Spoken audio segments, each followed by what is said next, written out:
Hello, everyone. Welcome back. We made it to Friday this week. I'm Michael Choesi, current president. We're going to go ahead and get started with the this meeting this week. So, as always, just go ahead and sign in, please, if you don't mind. Helps us keep track of attendance and some bookkeeping on our end. Make sure we get some numbers. No, that's all. Also, big takeaway from this slide. Please join our Discord if you are not there already. That's where all of our members hang out, and that's where we send most of our announcements. And we hang out. We have a channel. You can ask all kinds of questions, so you can get some information from our members, different experiences there as well. And we have a shop this semester where you can buy some of our merchandise, which we'll touch on later. And mailing list and Twitter, you can visit those as well to get information throughout the week as we post things and send out emails for that. So today's topics, we're going to go over some announcements, real brief ones this time around. And then Sarah's going to present us with current events. And then a little differently this week, we're going to do a virtual machine deep dive. It's more of an extended tool time, but more on that later. And it's going to be triple led by Jeffrey, Daniel, and Ryan. And then after that, we're going to move into closing. So before any of that, we'd like to first talk a little bit about our operations team. So these are not officers of the club, but they are people who like to volunteer to help out run things in the club. They do meet every Tuesdays at 8 p.m. and they are open to anyone. That's including to you. And they are Zoom meetings online. So the link for that is posted on our calendar, in the Discord, and on our web courses. This is one of the only ways to get that ops role. And that ops role gives you access to our ops channel where we talk throughout the week about the Friday meeting and any workshops we may be planning and help get that situated and organized. So if that sounds interesting to you, please feel free to hop in our Zoom call next Tuesday at 8. And again, that link will be available in the announcements channel in our Discord. So on to the announcements. Just 3 of them this week. We have some merchandise, a spring budget, and then the CTFs. We're going to showcase a few of them. So the merchandise, we did have a design competition last semester that is now over. And this semester, we now made available the designs for the club. All of 3 of these were submitted. However, only the middle one was voted on by the majority members. The winner of that design did receive some awards, but they are all available on our online store. If you are a dues paying member, you get a $10 discount for any one of these shirts, and that should have been arrived in your email over the past few weeks. If you are just paid dues very recently and have not received those codes, it may take a little time to process that. You can visit these shirts online at shop.hackysf.org. And these are not only members exclusive. If you're not a dues paying member, you're still welcome to buy these just at not a discount. So with that, we also have hoodies. These are limited time only. So if you're interested in buying them, please place your order now.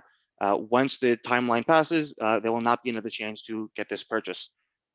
So for the design and the information to purchase that, please visit hoodies.hackysf.org. So another thing we have to do, because like tape getting in the way, we do have to pass a club budget this spring.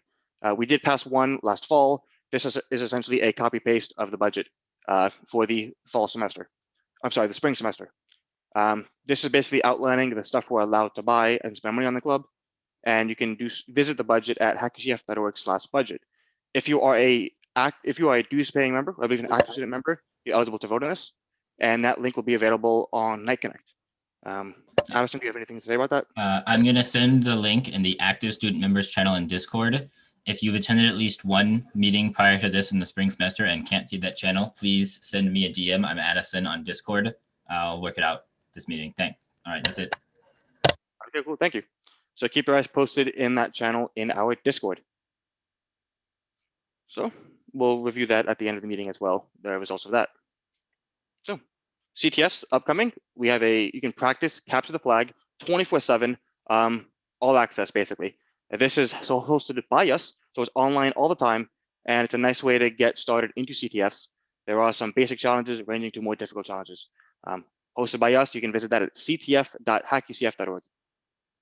And there are competitions this week from CTF Time. That's another website that we would like to share with you all, where you can visit and view upcoming CTFs that are not just provided by us, but by the greater community. So one of them is Just CTF. That's happening, I think, this weekend from those time zones in UTC. So convert to Eastern Standard Time for us Floridians That's -5. So on to current events with Sarah. Can you guys hear me? Yes, we can. Okay, cool. Hi, my name is Sarah. I am a sophomore at UCF and I will be presenting current events today. Next slide. So stocks, you probably have heard about this, but in case you haven't, a subreddit called Wall Street Bets dumped a ton of money into GameStop or GME. Robinhood halted trading and stopped partial stock buys. They halted trading on Tuesday and parts of Wednesday, and today they're not allowing you to buy partial stocks. Many sites have attempted to remove talks about these stocks. It's GME, AMC, and Dogecoin, I think, which has many people worried about the future of free speech and social media. Reddit has been having mass outages all week due to the spike in people visiting Wall Street Bets. Former Goldman Sachs CFO says there needs to be more regulation to keep these irregularities from happening and to protect total capital in the market. Former ICC commissioner talked about policing traders. Traders can be found on Twitter. Next slide. The Emotet botnet was finally stopped. What you need to know. There was cooperation between police of several countries listed in the table below that led to the seizure of the botnet. Emotet was originally a banking Trojan used to steal credentials from people, but currently it's being used for so many other things as well. Just basically getting persistent access on machines. It's deployed via a phishing email. Don't click on random emails, guys. And it was like a document opened in Word that would download this, like make your computer vulnerable. It's been called the world's most dangerous malware by Europol.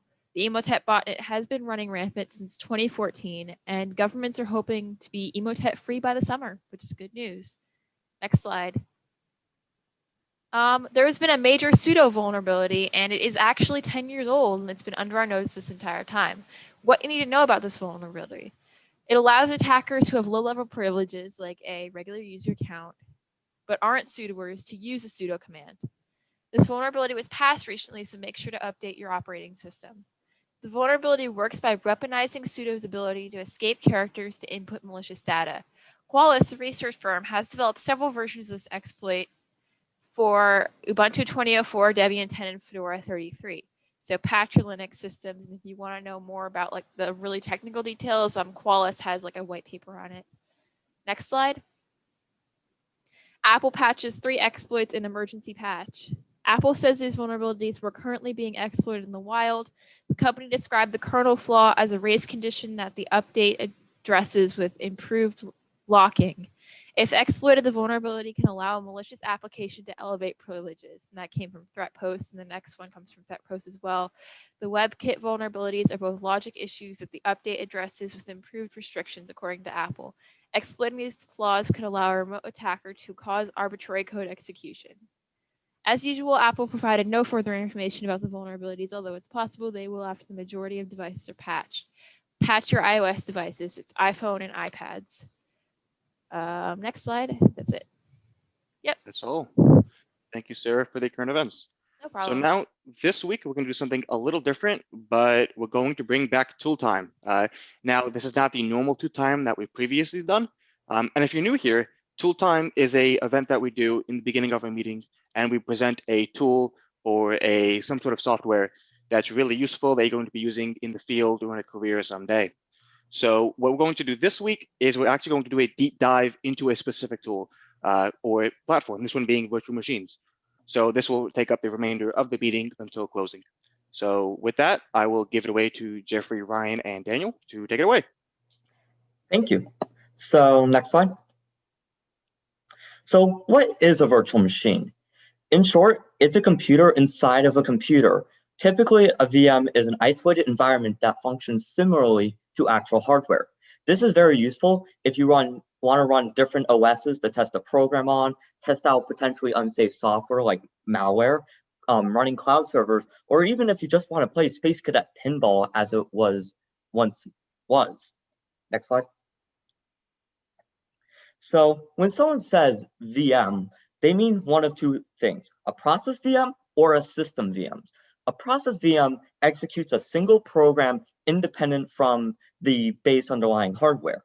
If you are familiar with the Java Virtual Machine or JVM, as well as Wine is not an emulator, these are your process VMs. You can think of them like translators that convert code that's meant for any platform to run the same on whatever hardware you run it on. And then you have system virtual machines, which run entire systems, which is what most people think of when they hear and talk about VMs. This is most commonly achieved with virtualization, and this means it is controlled by a hypervisor, which sends the instructions of the virtual machine directly to the CPU. So there are two kinds of hypervisors, type 1s and type 2s. Type 1 hypervisors are bare metal hypervisors. If you're familiar with VMware's XC or Hyper-V, that's a type 1 hypervisor. It has direct access to be able to access the bare metal, while type 2 hypervisors, on the contrary, have an OS right below the hypervisor. This would be your more consumer-friendly VMs like VMware Workstation, or what we're covering today, VirtualBox. Next slide. Now, most system virtual machines are usually implemented with virtualization, while others use emulation. These are different concepts. Emulators have the goal to interpret the ones and zeros in a binary like it's running on a different machine. In other words, it's hardware written in software and allows you to emulate code, hence the name, meant for one machine on another. So if you wanted to run an ARM program on an x86 machine, you would have to emulate the ARM processor. On the contrary, virtualization uses that hypervisor we talked about. This is a combination of hardware and software working together to allow a lack of redundancy. So why emulate x86 hardware if that's what you want to virtualize if you already have something that would interpret it? In other words, abusing what you already have in your computer. So you can run x86 virtual machines on x86 hardware without any emulation funky business. So next slide. So now for the rest of this presentation, we are going to be focusing on type 2 hypervisors. These are the most common for personal use and what we're going to be doing today because they're pretty easy to set up. Most notable compared to type 1 hypervisors, type 2 hypervisors live on top of the OS as shown in the diagram. It uses hardware acceleration to create a clearer channel for the hypervisor to talk to the CPU, but it still uses the original CPU, not a virtual recreation of it. Type 2 hypervisors are also easier to interact with attached devices. So for example, Hyper-V is a type 1 hypervisor. It doesn't have native USB pass-through.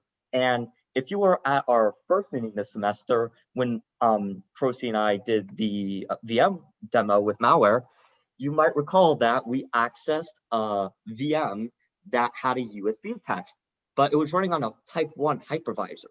To set that up was non-trivial. I had to essentially pipe the USB data through Ethernet and then have it routed to the VM and then unpack it and then tell it it's a webcam. It was a mess. However, I could have avoided this mess if I was sane and used a type 2 hypervisor like VirtualBox or VMware, because drivers like VirtualBox Edition can make this operation one click because the OS already has the webcam information, so it can just say, hey, send that to the hypervisor as well. And you also get some cool goodies with type 2 hypervisors like shared clipboard, sharing like a hard drive on both the host and the guest pretty easy, and just share normal folders between the host and guest like it's nothing. However, this type 2 hypervisor is not always the ideal case. Let's just say you're running servers on the cloud and you don't need to have the VMs talk to each other or need that much of an OS. Then why have the OS kind of mediate the hypervisor when you can just use a type 1 and this is what they do in the cloud. So it's better in production, in other words. So next slide. So if you want to follow along in our VM adventure, you should have already installed VirtualBox and enabled virtualization before coming in the meeting. We had links to it on the Discord as well as in the newsletter. The reason we have to do this is because we have to tell the BIOS, hey, CPU, I want to virtualize stuff. But if you didn't follow along this step, don't worry. You can still watch this presentation and just like watch along. But if you want to actually do this, we encourage you and implore you to fire up VirtualBox, get that ISO ready, and follow along. But speaking of ISO, we're going to need one. So what is an ISO file?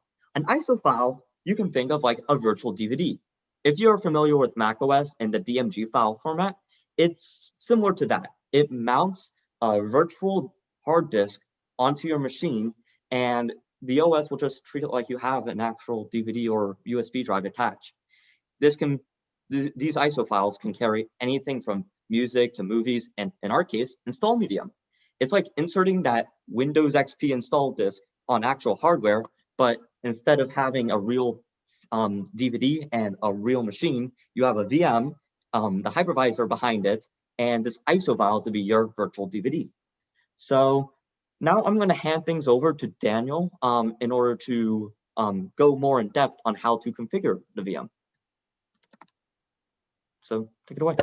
You need to make Daniel co-host. I know. I'm doing. Oh, Daniel was. Thought I made him co-host, but there you go. Hey y'all. So I'm going to get my screen share set up real quick.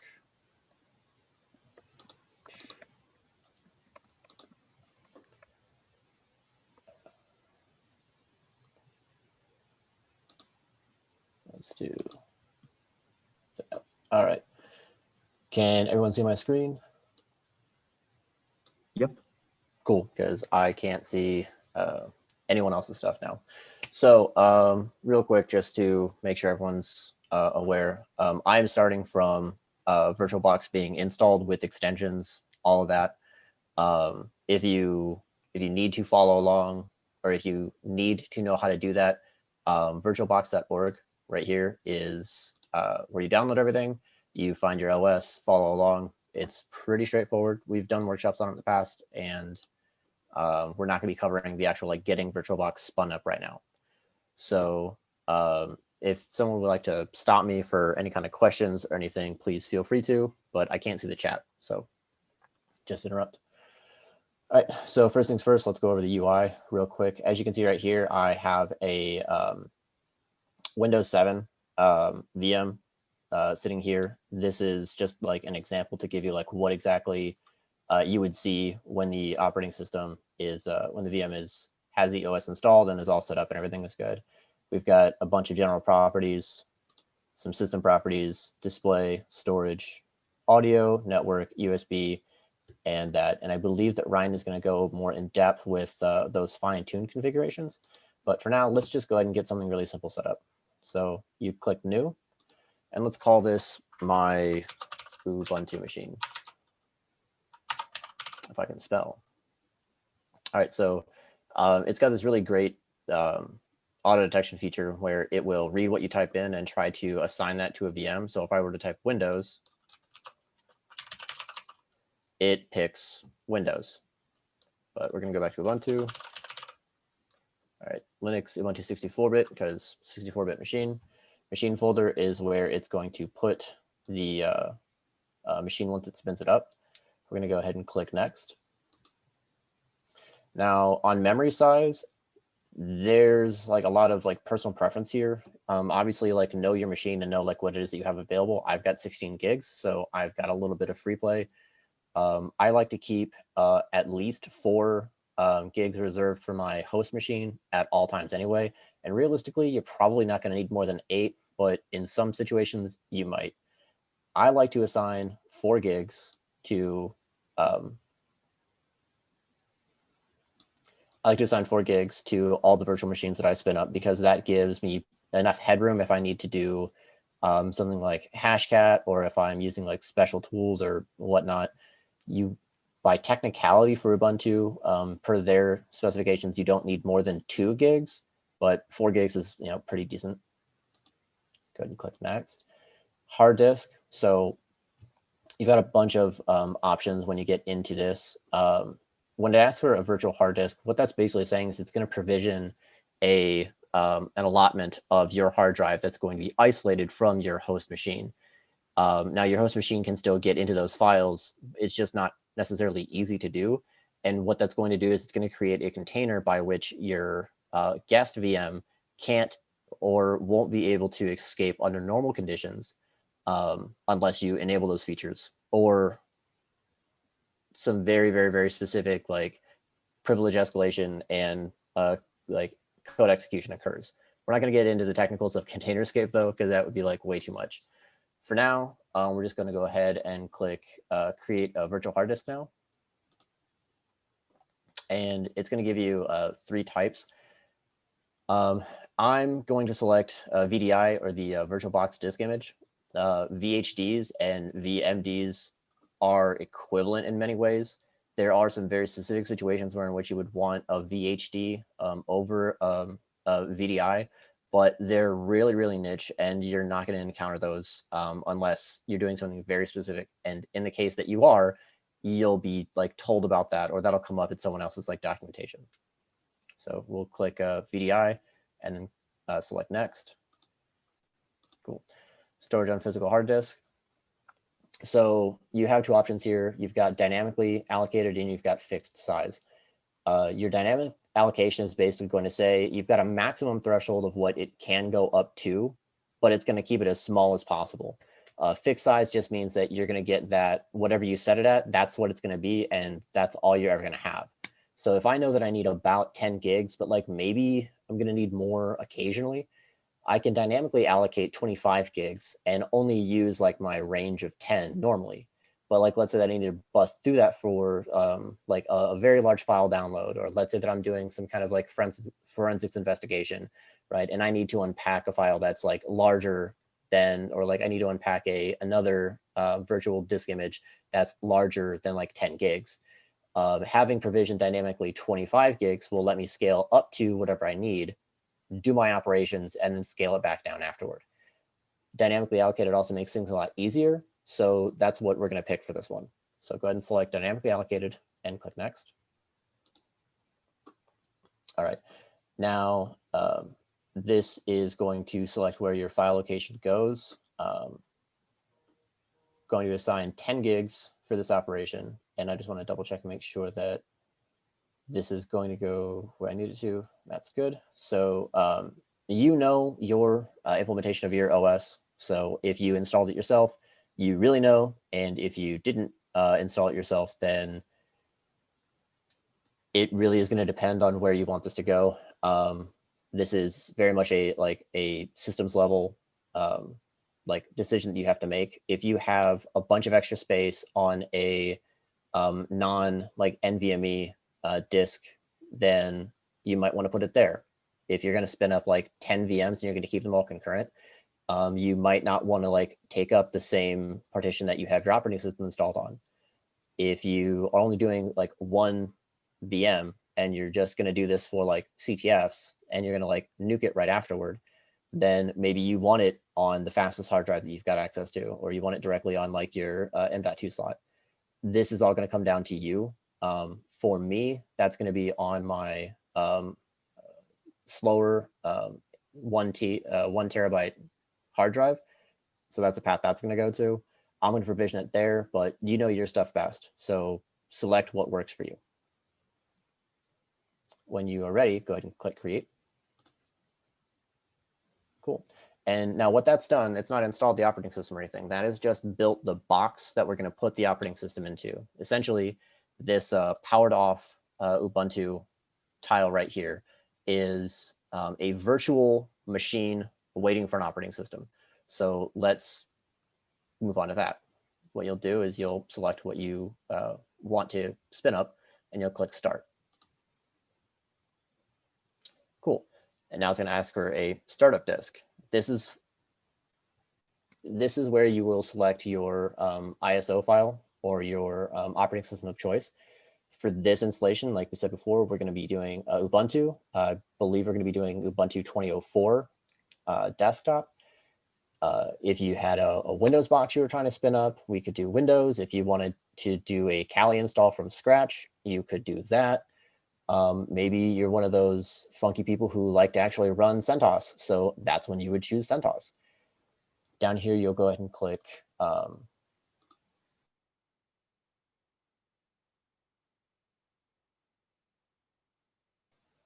and these are all the operating systems I have available for install. And we're going to choose the Ubuntu 2004 desktop for AMD 64. And I'm just going to go ahead and apologize real quick if I'm coming in staticky because I'm getting notified that my internet connection is unstable. Anyway, once we select it, it's going to create the process, and this may take a few moments. Never mind, that's in the background. All right, so it reads in the ISO, its virtual size, its actual size, says that it's not attached. We're going to go ahead and click choose. Cool. And now we're going to move on and click start. And what we should see is the VirtualBox boots. And now it is reading the ISO. Hopefully everyone can still see this and we're not having errors. It'd be terrifying to think that I'm monologuing this entire thing. Right now what it's doing is it is checking the file system. Basically when you provision the box, it spun up a virtual hard disk. And what Ubuntu thinks happened right now is that there may have been a file system corruption. So it's just scanning real quick to make sure that like everything's going to be a-okay. And look at that, it sure is.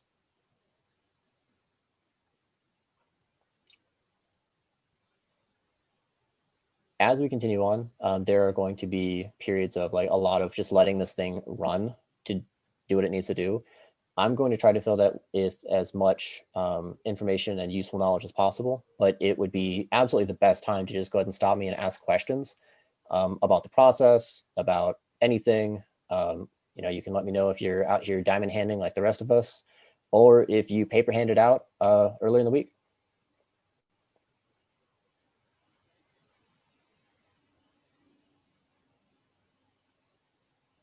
All right. How are your stocks doing, Daniel? To be honest, they were not doing as good as I wanted them to last time I checked. Well, GME's at 311 right now, so hopefully in some after hours trading, we'll break 500. So in this install screen, what you've got is a bunch of choices on language. You can try Ubuntu, you can install Ubuntu. If we click try Ubuntu, what that's going to do is it's going to boot us into live CD mode. And basically that's going to just start the operating system up, and it's going to let us like run it as if it is just as if we've already installed. That's kind of like nice to have occasionally, but what we are here to do is install. So we're just going to go directly into installing. All right. So now we're going to pick some keyboard layouts. I'm going to choose English and English. I'm not one of those cool cats that uses Dvorak, but who knows, maybe someday. When you've selected everything you need to, go ahead and click continue. All right, updates and other software. So this would be the time where you go ahead and choose how much of a beast you want your Ubuntu machine to be. I'm going to go with minimal installation, and I'm not going to download updates while installing Ubuntu. I'm not going to install third-party software either. I'm going to do all that from inside the VM once we get everything done. If you've ever installed Ubuntu in hardware directly like onto your machine, you may, especially if you have Intel drivers, end up losing your Wi-Fi drivers. And it is the strangest thing that if you do this in a VM, you will not. So we will have Wi-Fi immediately after we do the install. Go ahead and click continue and ready to go.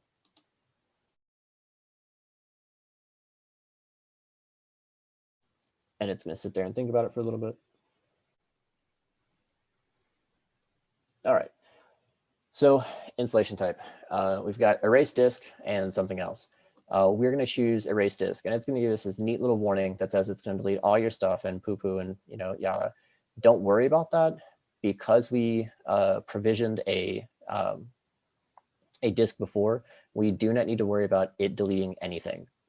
Like I was explaining about like containers, this whole system exists inside a sandbox that is isolated from the rest of your files. So the quote unquote files that you'll be erasing are just blank. anyway. If you had done a non-virtual hard disk, you would have had to have provisioned a subsection of your hard drive. And since we didn't do that, we're not going to worry about this. This is like the much easier implementation to get you off the ground and going.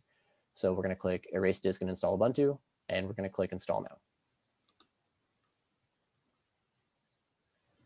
All right. If you continue, changes be made, blah, blah, blah. SDA, yep, EX4 or ext4, sounds good. All right, where are we? Sure, let's be in New York. Your name. Sure. Pick a password. How about password? That's strong, right? And let's go ahead and log in automatically because what's security, right?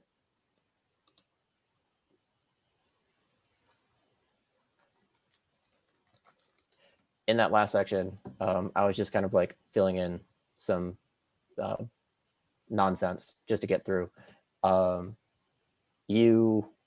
Once again, it's going to come down to your preferences on whether or not you need something that is very, very secure or not secure at all. After we finish up with our Ubuntu installation, I'm going to walk you through spinning up a Kali box even faster than this. And in the like industry standard Kali implementation, what we're going to end up with is the username of Kali and the password of Kali. So if you need to secure that virtual box, then go for it, right? If you think that your virtual machine is going to be getting hit and you're worried about someone like, getting root access, then follow good security practices. If you were doing something for a CTF and you do not expect that box to be hit or attacked, then take your own risk in your hands. I do not think that I needed a whole bunch of security, so we just kind of memed it out, but you know what's best for you. So what we're gonna do over here, we're just gonna let this spool up and do its own thing. We're gonna come back over here to our VirtualBox Manager. We're gonna click File, we're gonna import appliance. We are going to open up our File Explorer, and we are going to go to the directory by which we have all of our operating systems installed. We're going to select the Kali Linux 22.4 .ova, and we're going to go ahead and click Open. And the next thing we're going to do is click Next. All of this is pre-configured, so and I'm totally not giving Ubuntu the benefit of the doubt and letting it like try to win here. Basically what an OVA is, it's a pre-configured in a transferable format. And like you said, or like you saw earlier, we're just going to like open that up. It's going to read through the configurations and it is going to build a container. You're just going to go ahead down here and you're going to make sure that you just like leave this as it is, click import. It's going to ask you to agree to the policy that you're not going to hack things you're not allowed to hack because it's Kali. Cool. And now we pass it over to Ryan, who will walk us through configuration of VMs, and maybe it won't be a million years before this import finishes. I'm going to go over some of the more advanced things you can do now that you kind of have a VM up and running. Where does Zoom go? Fun fact, by the way, everything is moving along incredibly quickly now that Zoom is not sharing my screen. All right. So like I said, now that we've got our VM, let's do some simple configuration and make it a bit more useful. The first thing you should do after creating a VM and getting the OS installed is install the guest editions. This is a package that VirtualBox has put together. And essentially it installs a bunch of drivers onto the VM so you can do a bunch of fancy things through the hypervisor itself. You do this through the devices dropdown and the insert guest editions option. Some of the features that are included are clipboard sharing, pointer integration, and shared folders. We're going to go over a couple of those. So this is also going to help us fix the resolution issue that kind of plagues VirtualBox. It's going to give us the option to change the graphics controller. There are a couple workarounds for kind of fixing this issue. Some can be done through the VM. Some can be done through the host. We're going to do it through VirtualBox itself. So I'm going to pull over my thing here. So here is our freshly installed VM. And all we're going to do is go to Devices and insert Guest Editions CD.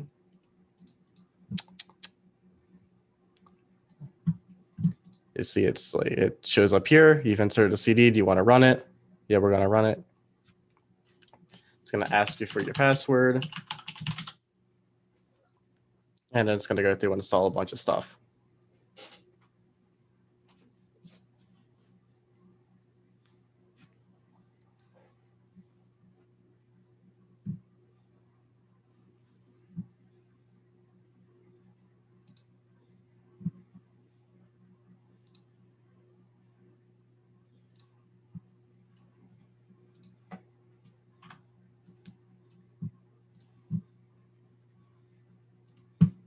All right, now that it's done, we're going to close this out and we're going to have to restart our VM. I'm going to turn it off so we can do some setup in VirtualBox, because some of the settings you can't actually change until the machine is turned off. So the first thing we're going to look at here is snapshots. Snapshots, it allows you to essentially take an image of your VM in the current state. And if something breaks in the future when you're trying to install something, you can simply just roll back to it like nothing happened. So what we're going to do here is if we click on this little icon here, it opens up a little menu. We're going to click on snapshots. And all you got to do is in this current state, click on take, give it a name. So new snapshot, and then hit OK. And it will take the snapshot and then move your current state to here. This now has a complete image of our VM. And if we want to go back, we can click on a previous one and then click on restore and then click restore here. One of the features that I'm going to go over that was installed through the guest editions is going to be clipboard sharing. There are 3 options that VirtualBox gives you when it comes to clipboard sharing. There's host to guest, which allows you to copy things from your host machine to the guest machine. There's guest to host, which allows you to copy things from your guest machine to your host machine. And then there's bidirectional, which allows you to do from either or. That's the one that we're going to do because that's going to be the most useful to us. So if we click on settings here and we go to advanced, shared clipboard is right here. We can just change it to bidirectional. There's also drag and drop if you want to, drag something onto your VM, something you can do as well. The next thing we're going to talk about is shared folders. This allows us to have a file on our host machine and then share it with our guest machine. So to create it, we just click on new. It's going to ask us what folder we want to do. So I'm going to choose this folder on my desktop. I'm going to click on auto mount. That way it always shows up when we start up the VM. And I'm just going to click OK. And we're going to click OK here. And we start our VM. We're going to be able to clipboard share. And we're also going to have this folder here right on our desktop. Now that we've got our VM back up here,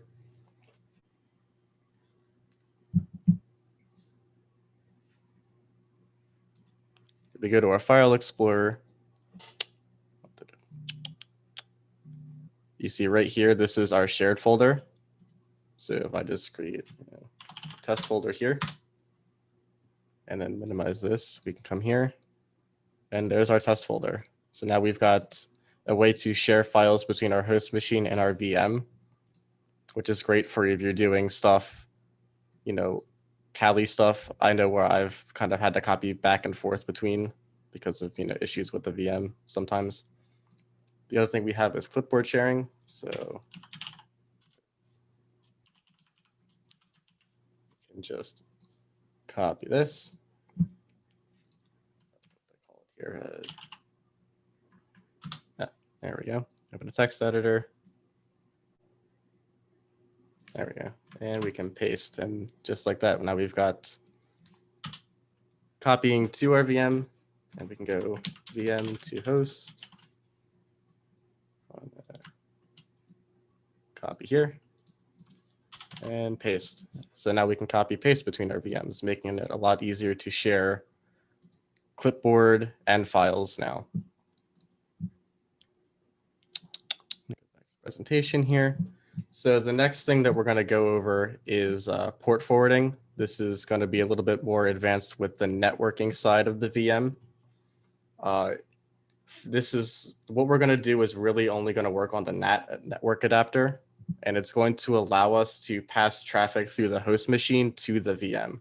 So the example we're going to do is SSH. So we can SSH from the host machine into our VM. And you don't actually have to look at the VM ever. You can just have it run in the background. So the example here, like I said, is going to be SSH. The host IP is going to be your machine's IP. Most of the time, we're just going to use the localhost address, as we're just going to use the local machine to go into the VM. If you change this to the host's actual network IP, you should be able to SSH into the VM from any other machine on your network through the host. The host port is going to be the port on the host machine that we're going to use to pass our traffic through to the guest. The guest IP is going to be the VM IP. If you're following along with the example here, it's going to be 10.0.2.15. That's the default IP address that it gives out to VMs. And the guest port is going to be 22, which is SSH. And then after we turn it on, we can use the terminal and we can run this command, and it'll allow us to SSH into our VM using port 2222 on our host machine. And VirtualBox will see all that traffic and pass it along to the VM. Yes, James, you can also create a bridge network adapter. That's a bit more advanced on the networking scale. Virtualized networking is like a whole nother ballpark and can take a whole lot of time to explain and understand. Sometimes it even likes to blue screen windows, so I'm not going to attempt that during a demo. So if in our VirtualBox manager, if we open the settings for our VM, we go to network. Here we have to make sure we've got NAT selected. We go to advanced. There's a button for port forwarding. Here I have the rule created. You would just click on this plus button. It will give you a new line. We're going to do from localhost on port 2222. So that's on this machine, this Windows machine, to the virtual machine on port 22. So when we start up again, once more. So normally, if you're on a Linux machine, run a Linux machine, you would run SSH username at 127.0.0.1 TACP 2222. And this would allow you to do what we're about to do. But since I'm on a Windows machine that predates WSL and before Windows started actually including SSH, we're going to use PuTTY.